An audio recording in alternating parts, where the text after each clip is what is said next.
মুস্তাফিজুর রহমানের আইপিএল নিয়ে আলোচনা করতে চাই। 16ই ডিসেম্বর নির্ধারিত হবে আইপিএল মিনি অকশনে বাংলাদেশি পেসার হটকেক মুস্তাফিজুর রহমান দল পাচ্ছেন কিনা এবং কোন দলে তিনি যাচ্ছেন। সর্বোচ্চ ভিত্তিমূল্যের যে 45 জন ক্রিকেটার রয়েছেন, সেই ভিত্তিমূল্যের 45 জন ক্রিকেটারের 43 জন বিদেশি, তার মধ্যে মুস্তাফিজ রয়েছেন।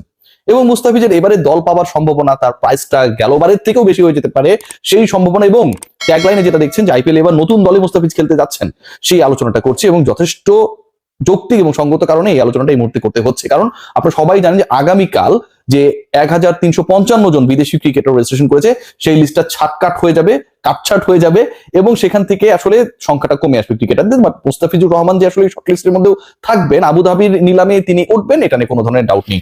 একটু আপনাদেরকে বলে নিই যে মুস্তাফিজুর রহমান আসলে কোন দলে যাচ্ছেন। এখন পর্যন্ত আইপিএলে তিনি 5টা দলের হয়ে খেলেছেন, 10টা দল অংশগ্রহণ করে। সানরাইজার্স হায়দ্রাবাদ হয়ে তিনি খেলেছিলেন প্রথম আইপিএল 2016 সালে, মুম্বাই ইন্ডিয়ান্সের হয়ে খেলেছিলেন তিনি পরবর্তী সময়ে, রাজস্থান রয়্যালসের হয়ে 2021-এ খেলেছিলেন, দিল্লি ক্যাপিটালসের হয়ে 2022-এ খেলেছেন, 23-এ খেলেছেন এবং সবচেয়ে মজার ব্যাপার যে সবশেষ আসর সেখানটা আমরা দেখেছিলাম দিল্লি ক্যাপিটালসের হয়ে মুস্তাফিজ পারফরমেন্স করেছেন এবং চেন্নাই সুপার কিংসের হয়ে মহেন্দ্র সিং ধোনির দলের হয়ে তিনি খেলেছিলেন 2024 আসর। অর্থাৎ এই যে আমি দলগুলোর কথা বললাম, হায়দ্রাবাদ, মুম্বাই, রাজস্থান, দিল্লি, চেন্নাই, এর বাইরে একটা দল মুস্তাফিজের ব্যাপারে প্রবল আগ্রহী হয়ে ওঠার সম্ভাবনা রয়েছে এবং সেই ডিসকাশনটা নিয়ে আসলে এবারে আলোচনা ওয়ারেবল সাকিব আল হাসান, সেই আলোচনায় হয়তো আসার চেষ্টা করবো শর্টকাটে আলোচনাটা যদি শেষ করতে পারি। দেখুন, মুস্তাফিজের গত আইপিএল এর পারফরমেন্স যদি আপনারা দেখেন, তাহলে সেটা অনেককেই আসলে ঈর্ষান্বিত করেছিল, অনেকেই হতাশাগ্রস্ত করেছিল এবং আফসোসে ভাসিয়েছিল।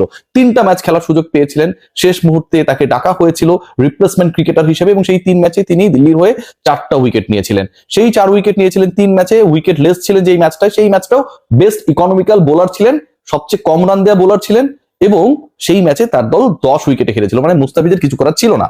মুম্বাইয়ের বিরুদ্ধে যে ম্যাচ খেলেছিলেন সেই ম্যাচেও শুরুতে মুস্তাফিজ বল করেছিলেন, রোহিত শর্মা উইকেট নিয়েছিলেন। পাঞ্জাবের সাথে যে ম্যাচটা খেলেছিলেন সেই ম্যাচে মুস্তাফিজ 3 উইকেট নিয়েছিলেন এবং সেই 3 উইকেট নেওয়া ম্যাচেও সবচেয়ে ইকোনমিক্যাল বোলার ছিলেন আমাদের ফিচ। সো আউট অফ 3 ম্যাচেস আপনি 2টাতেই হচ্ছে বেস্ট ইকোনমিক্যাল বোলার এবং দলকে সার্ভিস দিয়েছেন, 3 ম্যাচে 4 উইকেট নিয়েছেন এবং আপনাকে পিক করা হয়েছে এমন একজন ক্রিকেটার হিসেবে যাকে মেগা অপশন থেকে নেওয়া হয় না, রিপ্লেসমেন্ট ক্রিকেটার হিসেবে নেওয়া হয়েছে।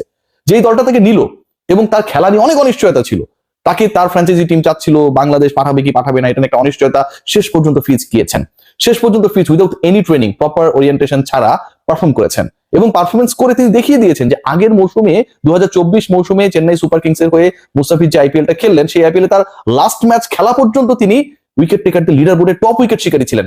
তারপরেও তাকে চেন্নাই ধরে রাখেনি, তারপরেও মেগা অকশনে তাকে কেউ কেনেনি, কিন্তু শেষ পর্যন্ত যখন বাধ্য হলো একটা দল রিপ্লেসমেন্ট ক্রিকেটারকে ইনক্লুড করতে, সেই জায়গায় মুস্তাফিজুর রহমান গিয়ে পারফর্ম করে দিলেন। সো সেই ফিজকে কেন নিতে চাইবে না দলগুলো? আরেকটা কারণ রয়েছে, মুস্তাফিজকে তো নিতে চাইবেই, একই সাথে এবারের আইপিএলে মিনি অকশনে, অকশন মিনি হলেও দলগুলো যেহেতু 25 সদস্যের স্কোয়াড করতে পারবে, বিদেশিদের হিসাব রয়েছে সেখানটায়, 31টা বিদেশিদের স্পট ফাঁকা রয়েছে। এখন এই যে 31টা বিদেশিদের স্পট ফাঁকা রয়েছে, 50% যদি আমি করি, যে 31টার মধ্যে হয়তো বিদেশি 16 জন ব্যাটসম্যান বা ব্যাটারকে তারা ঢুকানোর চেষ্টা করবে, বাকি 15টা বা 16টা কিন্তু বোলিং ডিপার্টমেন্টে যারা আসলে জেনারেল হিসেবে কাজ করেন তাদের জন্য স্পট। সো আপনি যে 14, 15, 16টা বোলার নেবেন, সেই 15-র মধ্যে বাংলাদেশের ফিজ কি থাকবে না? অনেক বড় বড় বোলার থাকতে পারেন, কিন্তু সেই বোলাররা তো almost 44 crore rupees they have, 44 crore rupee নিয়ে মিনি অকশনে নামবে Chennai super Kings. 44 crore rupee it's a big amount. মুস্তাফিজের ভিত্তি মূল্য 2 কোটি রুপি। আপনি যদি ভিত্তি মূল্য কেনার জন্য চেষ্টা করেন, সেক্ষেত্রেও আপনার আরো 42 কোটি রুপি থাকবে। কলকাতা যদি মুস্তাফিজকে ভিত্তি মূল্য কেনার চেষ্টা করে, তারপরেও তাদের রেস্ট অফ দ্য মানির যে অ্যামাউন্টটা থাকবে সেটা হচ্ছে 63 কোটি রুপি। সো আমি মনে করি there is a big possibility for Mustafiz to be purchased by either Kolkata Knight Riders, which will be his new team, or his previous team Chennai Super Kings. এই দুই দলে আরেকটা প্লাস পয়েন্টের জায়গা রয়েছে। দেখুন, হোম টিম হিসেবে যখন আপনি ইডেন গার্ডেন্সে ম্যাচ খেলবেন or আপনি চিপকে খেলবেন, তখন কিন্তু সেখানকার হোম অ্যাডভান্টেজ কাজে লাগানোর একটা ব্যাপার থাকে। কলকাতার উইকেট বা চিপকের উইকেটের মধ্যে একটা সিমিলারিটি পাবেন, স্লো অ্যান্ড লো, অনেকটা মিরপুরের মতো, এবং চিপকের উইকেটই কিন্তু আলটিমেটলি মুস্তাফিজুর রহমান সাকসেসফুল ছিলেন, আমরা দেখেছি সেটা।